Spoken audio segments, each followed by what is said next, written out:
Puri sa kaitaasan, siya'y papurihan ngayon at magpakailanman. Umawit ang daigdigan, lahat ng naroon. Umawit ang sangkatauhan, purihin ang Panginoon. Papuri sa kaitaasan, siya'y papurihan, Diyos ng lahat, o papuri sa kaitaasan, siya'y papurihan ngayon at magpakailanman. Sa ngalan ng Ama, at ng Anak, at ng Espiritu Santo. Amen. Ang pagpapala ng ating Panginoong Kristo, ang pag-ibig ng Diyos Ama, at ang pagkakaisa ng Espiritu Santo naway sumayinyong lahat. At sumaiyo rin. Mga kapatid, nasa Lunes tayo ng ika-14 na linggo ng pangkalimang panahon ng panahon taon ng ating pagdiriwang. Isama natin sa misa natin ngayon ang mga intensyon para sa misa natin ngayon. Ang inyong mga intensyon kay nasa loob ng Basilica Minor at Pambansang Nabana ni Jesus Nazareno. Ang mga intensyon man nakiisa sa atin sa pamitan ng live streaming to Facebook Live, YouTube, X at pang social media dito sa ating bansa at iba't ibang dako ng mundo. Idagdag natin ang ating intensyon para sa kapayapaan sa buong mundo. Mga kapatid, ang kabutihang loob ng Diyos ay pinapahayag ni Propeta Hosias na ang Israel ay kanyang magiging katipana at pakinggan niya ang mga daing nito upang ang bibig ng kanyang minamahal na kambayanan ay magpahayag na ng kabutihang loob ng Diyos. Sa ating Ebanghelyo ngayon, ang kabutihang loob ng Diyos ay napayag sa pagpagaling ng isang babaeng dinudugo at ng pagbibigay buhay sa isang anak ng isang pinuno ng sinagoga upang ipahayag na ang Diyos ay nagbibigay buhay o biyaya para sa lahat sa pamagitan ng ating Poong Jesus Nazareno. Sa ating buhay, nariyan ang kabutihang loob ng Diyos. Pero dahil sa ating kahinaan at pagkukulang, tayo ay hindi nagbibigay ng pansin at pagpupuri at pagpupugay sa Kanya. Kaya tayo nagkasala dahil sa kawalan nating pagkilala sa pagkilos ng Diyos sa ating buhay. Kaya aminin po natin ang ating mga kasalanan upang tayo maging marapat gumanap sa banal na pagdiriwang. Inaamin ko sa makapangyarihang Diyos at sa iyong kapatid na lubha akong nagkasala sa isip, sa salita, sa gawa at sa aking pagkukulang. Kaya sinasama ko sa mahal na Birhen Maria, sa lahat ng mga anghel at mga banal, at sa inyong kapatid na ako'y panalangin sa Panginoong ating Diyos. Paawaan tayo ng makapangyarihang Diyos, patawarin tayo sa ating mga kasalanan, at patnubayan tayo sa buhay na walang hanggan.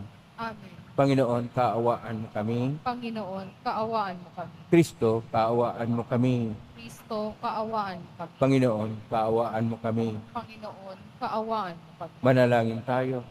Ama naming makapangyarihan, pakundangan sa pagpakumbaba ng anak mong masunurin. Ibinangon mo sa pagkadapa ang sangkatauhang masuwayin. Ipagkaloob mo sa amin ang banal na kagalakan upang kami sinagip mo sa kalipinan ay magkamit ng ligayang walang katapusan. Sa pangitan ni Kristo kasama ng Espiritu Santo, magpa sa walang hanggan. Amen. Magsiupo po ang lahat. Pagbasa mula sa aklat ni Propeta Oseas. Ito ang sinasabi ng Panginoon. Masdan mo siya'y muli kong susuyuin.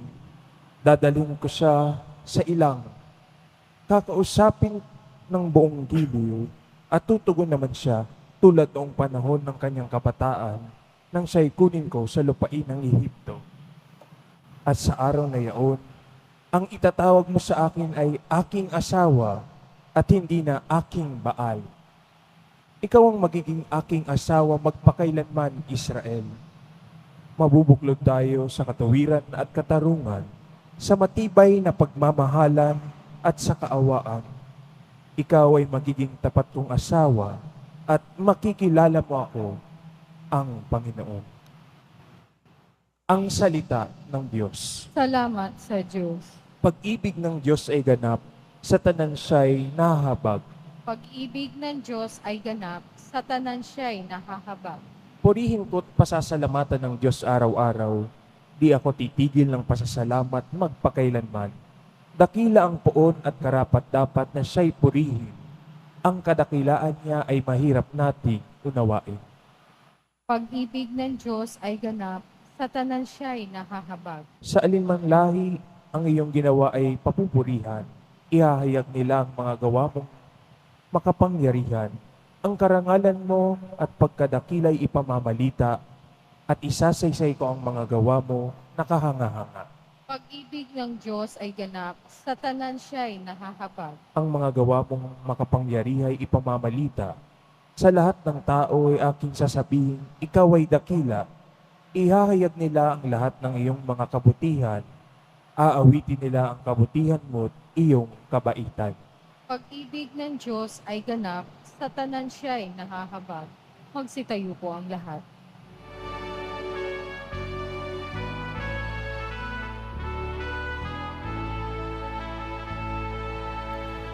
Alleluia,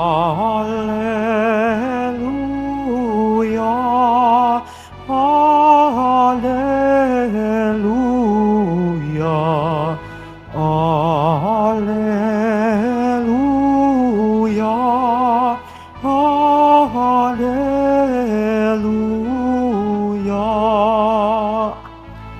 Si Kristo ay nagtagumpay, nalupig ang kamatayan, nagniningning ang pagkabuhay. Alleluia, alleluia, alleluia, alleluia.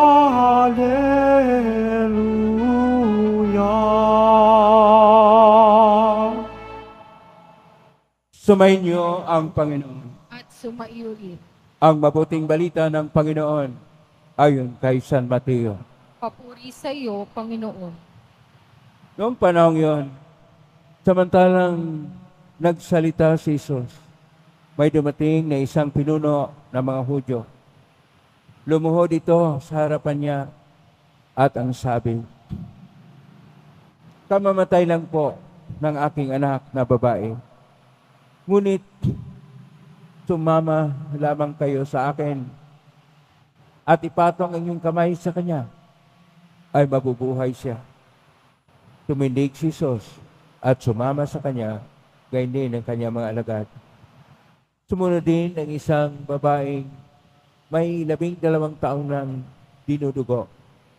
Lumapit ito sa likuran ni Jesus at hinipo ang laylayan ng kanyang damit, sapagkat sinabi niya sa sarili, may hipo ko lang ang kanyang damit, ay gagaling na ako. Bumaling si Jesus, pagkakita sa kanya ay sinabi, anak, lakasan mo ang iyong loob, pinagaling ka ng iyong pananalig. Noon din, gumaling ang babae. Nang dumating si Jesus sa bahay ng pinuno, nakita niya ang mga manunugtog ng plauta at ang maraming taong nagkakaingay. Sinabi niya, magsilabas kayo. Hindi patay ang bata, natutulog lang. At siya'y pinagtawanan nila. Ngunit nang mapalabas ang mga tao, pumasok siya, hinawakan sa kamay ang bata, at ito'y nagbangon. At ang balita tungkol sa pangyayaring ito ay kumalat sa buong lupaing yaon. Ang mabuting balita ng Panginoon. Pinupuri ka namin, Panginoong Heso Kristo. Magsiupo po ang lahat. Isang mapagpalang araw po sa inyong lahat. Purihin po natin ang ating Poong Isus Nazareno. Nasa Lunes tayo na ika-14 na linggo sa karaniwang panahon ng pangalawang taon ng ating pagdiriwang.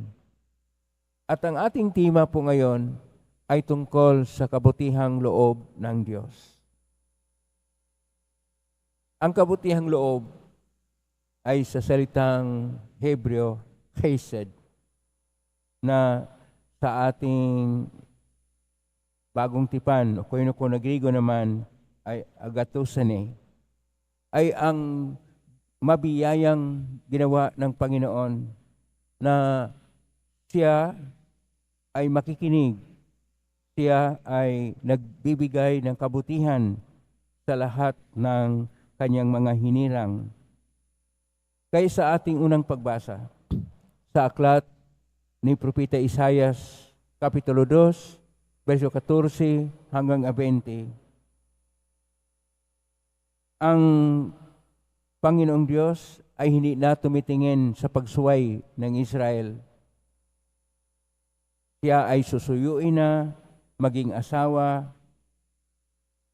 upang siya ay hindi na tatawag sa Baal, tatawag na sa Diyos, na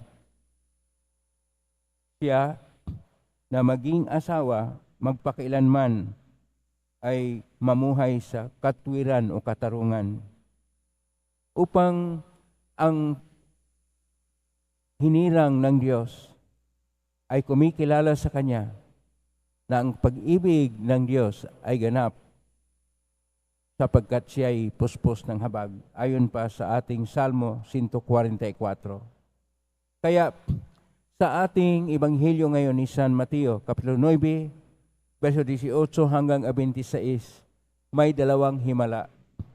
Ang unang himala ay sa babae na dinidugo ng 12 taon. At ang pangalawa ay ang pagkabuhay muli o pagbigay ng buhay muli ng ating Panginoong Hesus sa anak ni Jairus na pinuno ng sinaguga, na isang 12 taon din na babae, sapagkat kung ano ang inihingi kay Kristo, siya ay gagawa ng himala sa lahat ng mga nagkaroon ng pananalig sa Kanya o panampalataya sa Kanya. Kaya nga itong isang babae na nagkaroon ng hemorrhage sa matagal na panahon, nagsabi sa kanyang sarili, mahipo lang niya ang laylayan ng damit ng Panginoon, siya'y gagaling.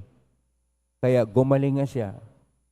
Dahil sinabi ng ating Panginoon sa kanya, anak, lakasan mo ang iyong loob.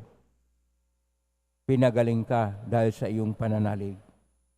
Ang kabutihang loob ng Diyos o ang chesed, agathosine, ang grasya ng Diyos ay sumasa atin kapag tayo'y nananalig sa Kanya. Kapag hinayaan natin ang Diyos nang siyang kumikilos sa ating buhay at kinikilala siya kapag kumikilos siya sa ating buhay. Hindi naman tayo pinababayaan ng Diyos. Nariyan lang po ang Diyos.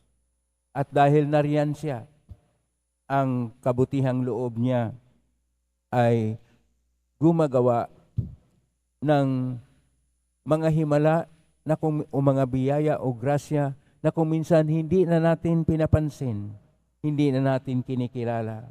Ang akala natin na tayo sa pagkagising natin, tayo buhay, nakalimutan nating pasalamatan ang Diyos na ang buhay natin ay biyaya sa Kanya. Kung tayo'y makakain pa at kung tayo'y makakilos pa ng maayos, yan ay biyaya ng Diyos. Bawat pintig ng ating puso at bawat hininga na ating nilanghap,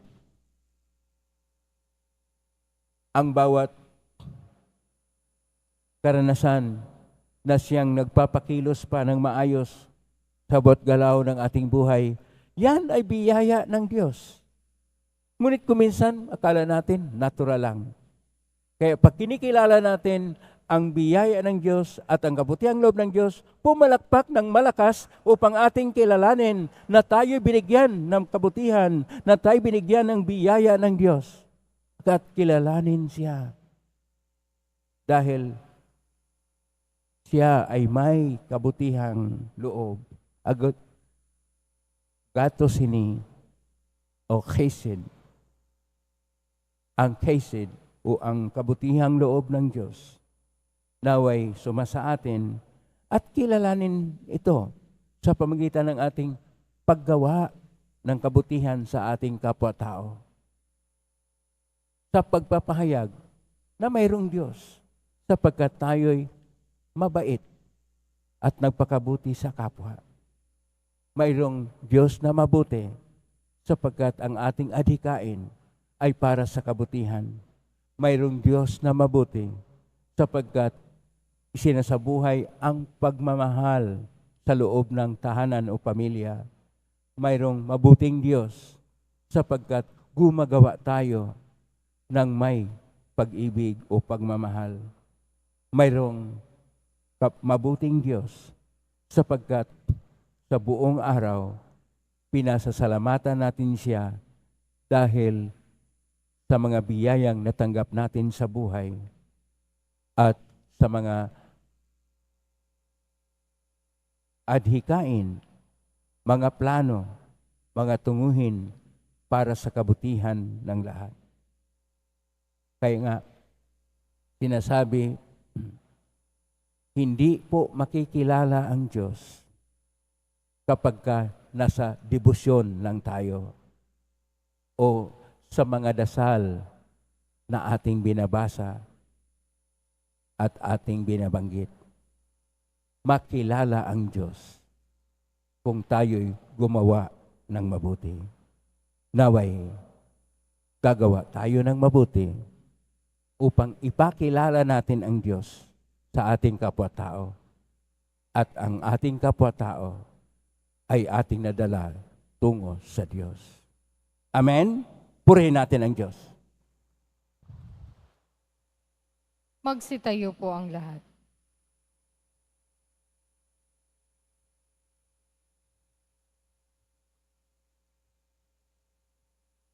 Minamahal ko mga kapatid,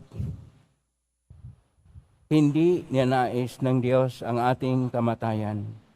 Nilikha niya tayo para sa buhay, ngunit mas pinili natin ang kamatayan sa bawat pagkakasala natin. Si Kristong tagapagligtas ang nagbabalik sa atin sa buhay at lumapit tayo sa Ama sa pamagitan niya. At ating itutugon, Ama ng buhay, pakinggan mo kami. Ama ng buhay, pakinggan mo kami.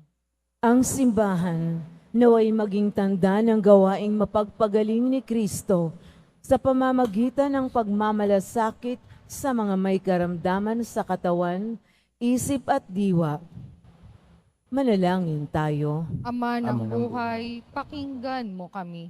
Ang mga doktor at mga nurse at yaong mga nag-aalaga ng mga may sakit, naway magpakita ng habag at kahinahunan ni Kristo sa pag-aaruga ng maliliit nating mga kapatid.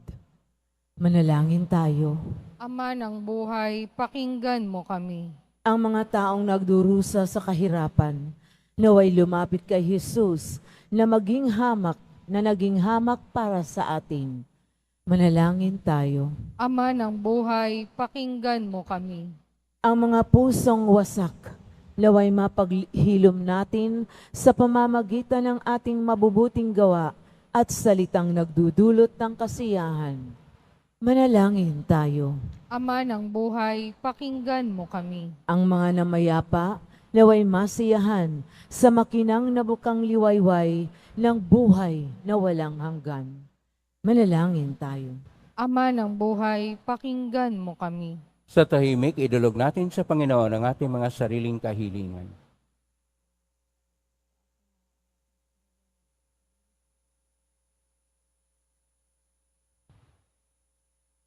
Diyos Ama, patuloy mo kaming hilumin sa lahat ng masama at hayaan mong ang iyong kabutihan ang magliwanag sa amin sa pagitan ng kapangyarihan ni Jesucristong aming Panginoon.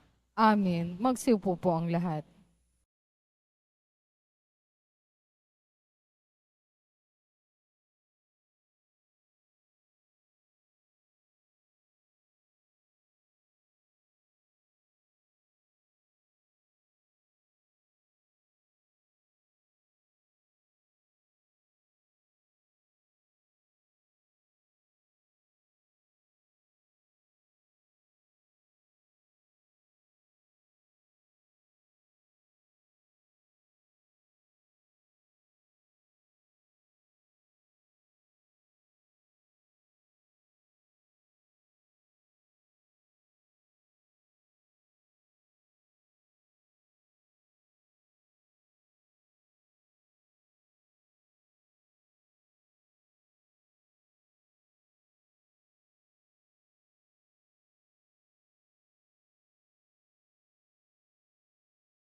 Manalangin kay Waptido upang paghahain natin ay kalugdan ng Diyos Amang makapangyarihan.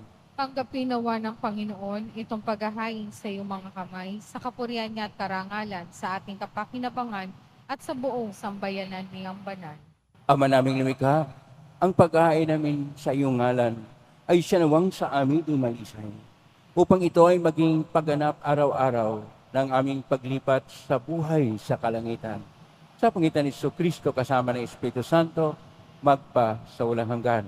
Amen. Sumainyo ang Panginoon. At sumayo rin. Itaas sa Diyos sa inyong puso at diwa. Itinaasa namin sa Panginoon. Pasalamatan natin ang Panginoong ating Diyos. Marapat na siya ay pasalamatan. Ama namin kaparingan, tunay nga marapat ni kay aming pasalamatan. Pinagbigyan mong ito'y aming ihayag kahit ito'y walang anumang may daragdag sa kadakilaan sa iyo ay likas. Sa pagpupuri namin nakikinabang ay kami rin yung pinakihirapan sa pamagitan ng anak na minamahal. Kay kaisa namang hel sa siawit ng papuri sa humpay sa kalangitan, kami nagudunyi sa kadakilaan. Santo, Santo, Santo, Panginoon Diyos ng mga hukbo, napupuno ang langit at lupa ng kadakilaan mo o sana sa kaitaasan. Pinagpala ang naparirito sa ngalan ng Panginoon o sana sa kaitaasan. Magsilod po ang lahat. Ama naming banal, ikaw ang bukal ng tanang kabanalan. Kahit mitan ng Espiritu, kayong banal ang makaloob na ito pang para sa aming maging katawan at dugo ng aming Panginoong Kristo. Bago niya pinagtiisang kusang loob na maging handog, hinawakan niya ang tinapay, pinasalamatan kanya, pinaghati-hati niya yon, iniabot sa kanyang malagad at sinabi, tanggapin ninyong lahat ito at kanin. Ito ang aking katawan na ihandog para sa inyo.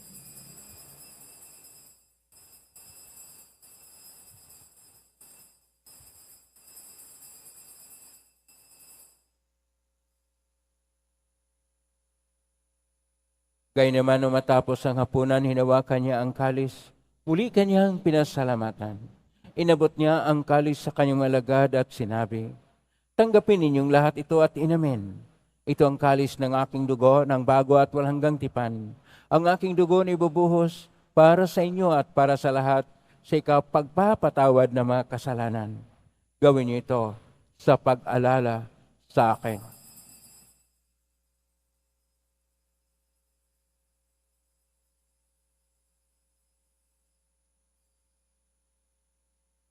Magsitayo po ang lahat. Ang misteryo ng pananampalataya. Si Kristo'y namatay, si Kristo'y nabuhay, si Kristo'y babalik sa wakas ng panahon. Ama, ginagawa namin ngayon ang pag-alala sa pagkamatay at muling pagkabuhay ng anak at inaalay namin sa iyo ang tinapay na nagbibigay buhay at ang kalis na nagkakaloob ng kaligtasan. Kami nagpapasalamat dahil kami narapat na tumayo sa harap mo para maglingkod sa iyo. Isinasamo namin kaming magsasalo-salo sa katawan at dugo ni Kristo ay mabuklod sa pagkakaisa sa pamagitan ng Espiritu Santo. Ang malingapin simbahang laganap sa buong daigdig. Pususin mo kami sa pag-ibig kaisa ni Francisco na aming Papa at ni Jose na aming Obispo at ng Tanang Kaparian. Alalahanin mo rin mga kapatid naming naimlay na may pag-asang sila'y muling mabuhay, ganin ang lahat ng mga pumanaw. Kawaan mo sila at patuloyin sa iyong kaliwanagan.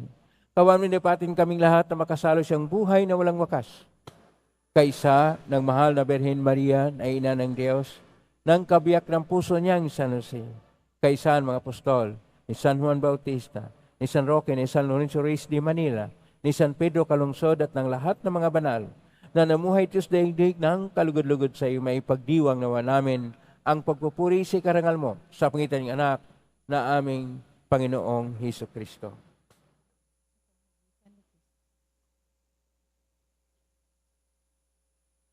Sa pamamagitan ni Kristo, kasama niya at sa Kanya,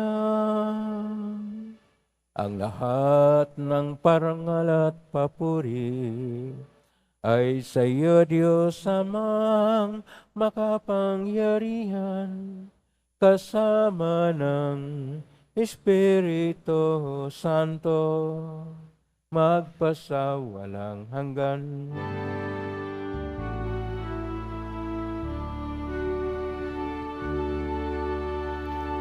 Amen. Amen. Amen.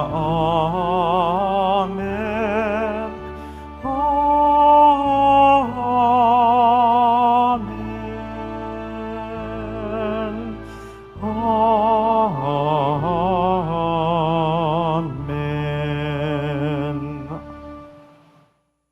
Sa tagubilin ng kalinautos sa tulad ni Jesus na Panginoon natin at Diyos, ipahayag natin ang lakas loob. Ama namin, sumasalangit ka, sambahin ang ngalan mo. Mapa sa amin ang kaharian mo, sundin ang loob mo dito sa lupa para nang sa langit. Bigyan mo kami ng aming kakanin sa araw-araw, at patawarin mo kami sa aming mga sala, para nang pagpapatawad namin sa nagkakasala sa amin, at huwag mo kaming ipahintulot sa tukso, at iadya mo kami sa lahat ng masama. Hiniling namin kami iadya sa lahat ng masama, pagkaluban ng kapayapaan araw-araw, iligtas sa kasalanan at ilay sa lahat ng kapahamakan, samantalang aming pinanabikan ang dakilang araw ng pagpapahayag ng tagapagligtas naming si Hesus Kristo.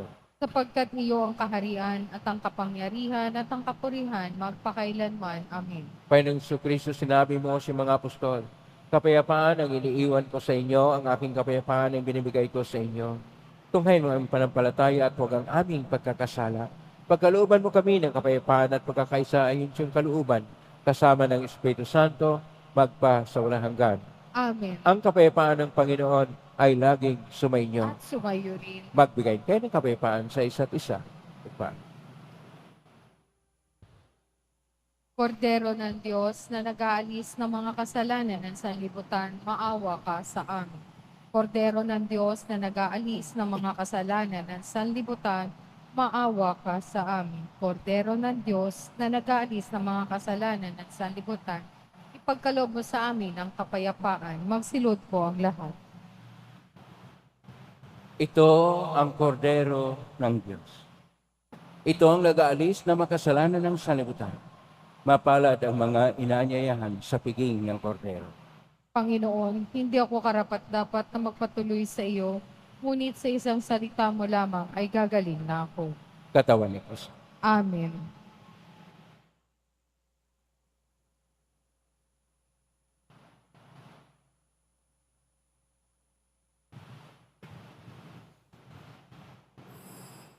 Para sa lahat ng tatanggap ng banal na komunyon, sasagot po tayo ng amin pagkasabi ng pari o ng lay minister ng katawan ni Kristo at isubo agad sa bibig bago umalis sa harapan ng pari o lay minister. Tumunod po tayo.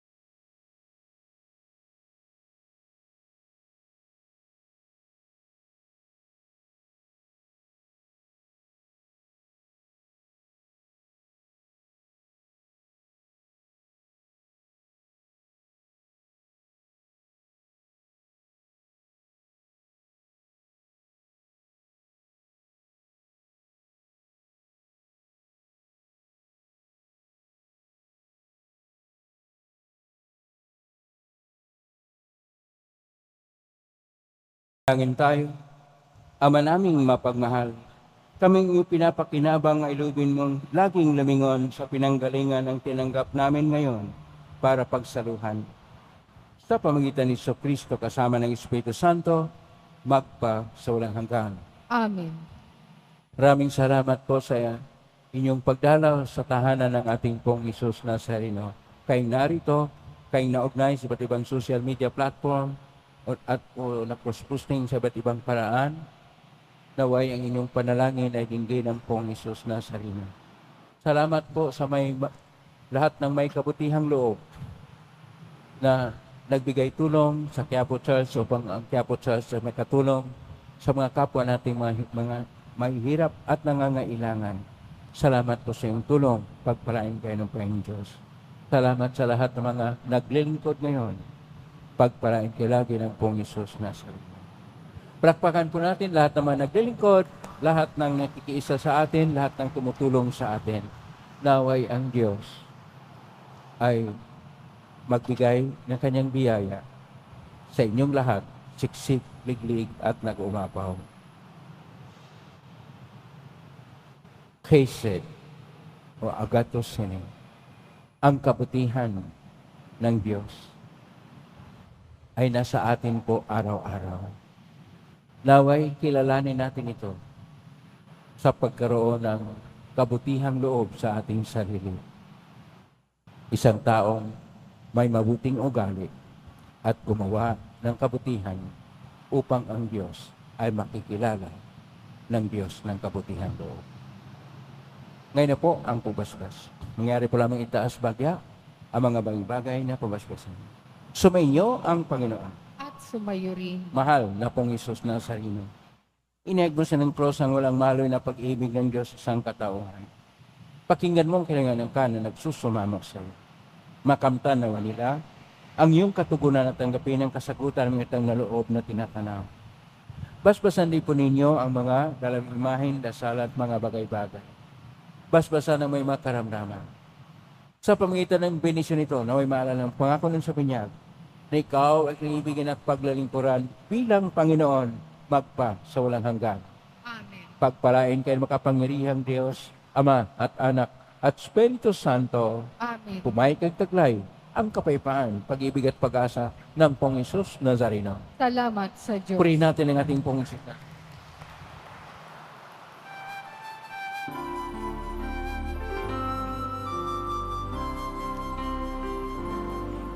Nuestro Padre Jesus Nazareno, sinasamba ka namin, pinipintuho ka namin, aral mo ang aming buhay at kaligtasan. Nuestro Padre Jesus Nazareno, iligtas mo kami sa kasalanan.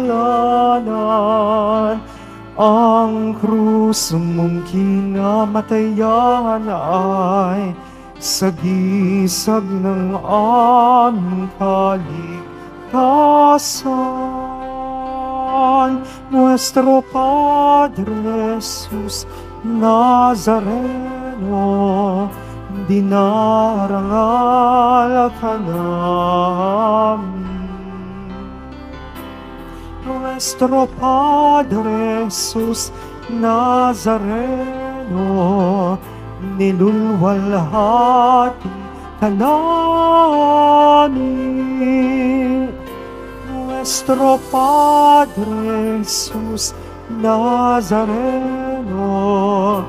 dinarangal ka namin. Nuestro Padre Jesus Nazareno, nilulwalhati ka namin.